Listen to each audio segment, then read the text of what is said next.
In this video, we'll be discussing how to create point reports. If you'd like to follow along with this video, please open the file 0309 creatingpointreports.dwg located in the training folder as discussed in the Working with this Dataset video.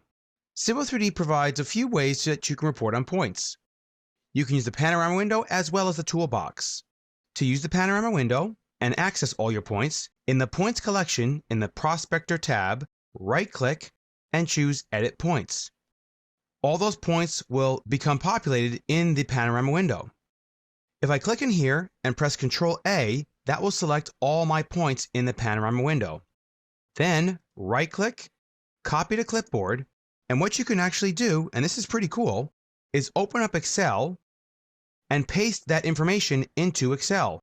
Notice how it's all comma delimited, just like it appears in the panorama window, and we have all the values that we need. You could save this as an Excel spreadsheet or a CSV file right from here. There are also some additional reporting tools in the Toolbox tab.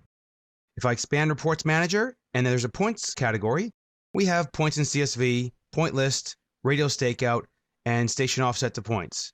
This tool here is pretty cool. What you can do is double-click to start that report command.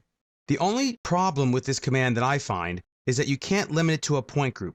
So what it actually requires is that you do all the points in the file, or you actually have to toggle each of them individually off and on.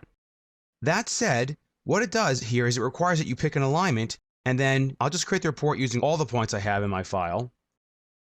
And just like that, I now have a point that shows you the station and offset of these points. A little tip that you can do is copy and paste specific points to a separate DWG file to segregate the points that you want to create a report on.